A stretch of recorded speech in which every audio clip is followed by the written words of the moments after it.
Avui anem a preparar dos tipus de sabó. Un és el sabó de casa de tota la vida, que jo l'he vist fer tota la vida a casa de ma iaia i a casa de ma mare, i l'altre, que hem fet de tota la vida, va haver un temps que vam parar la gent de fer-lo, perquè quan van vindre les màquines i això, els talls no eren pràctics per ficar-lo a les màquines, perquè l'hauries de ratllar, i en cap vam veure que també ratllat feia molta espuma i que no anava molt bé. Llavors la gent s'ho va deixar una mica de costat. I ara fa uns anys més per aquí m'ha de presa fer un altre tipus de sabó, que és el sabó com si fos el sabó moll d'abans, però que també queda blanc.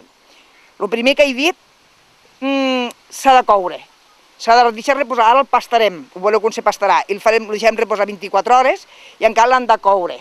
I llavors ja el fiquem en els motllos i el tallem quan està sec. I l'altre moll també ha d'estar 24 hores, però no es cou, sinó que sempre durant les 24 hores vas fent coses per casa i quan no rigiran fins que ell està ben cuajat.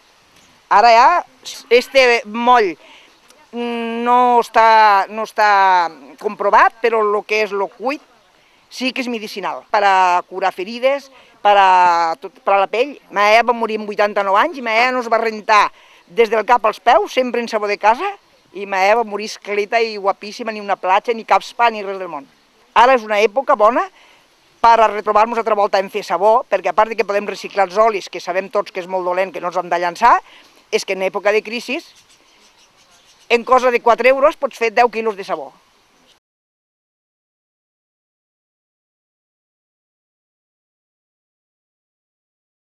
Com aquí, 2 litres d'aigua.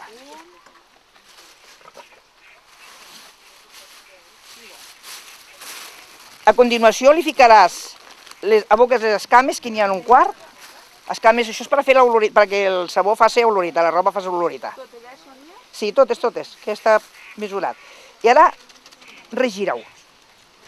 Regira-ho i deixeu estar un rato, ara fins que es desfacen les escames. Això és per aportar olor i espuma i tot, no? Sí, però més que res per l'olorita. Més que res per l'olorita. La quantitat que fem aquí és la meitat del que normalment se sol fer quan fas una cuita de sabó. Però aquí, per no fer-ne tant, doncs fem la meitat. 1 quilo de pasta de Gior, sempre regirant.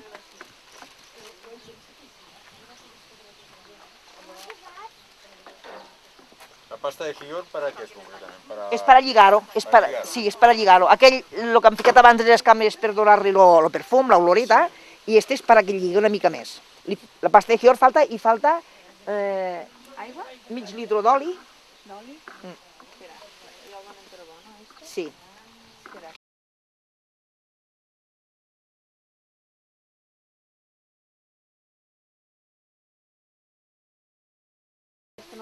Sí, ara fiquem el mig quart de sosa. Este és deixar-lo reposar i de quan en quan anar regirant-lo i a les 24 hores ja estirà cuajat, ja estirà per a usar. Així, veus? Planadet. Aplanadet.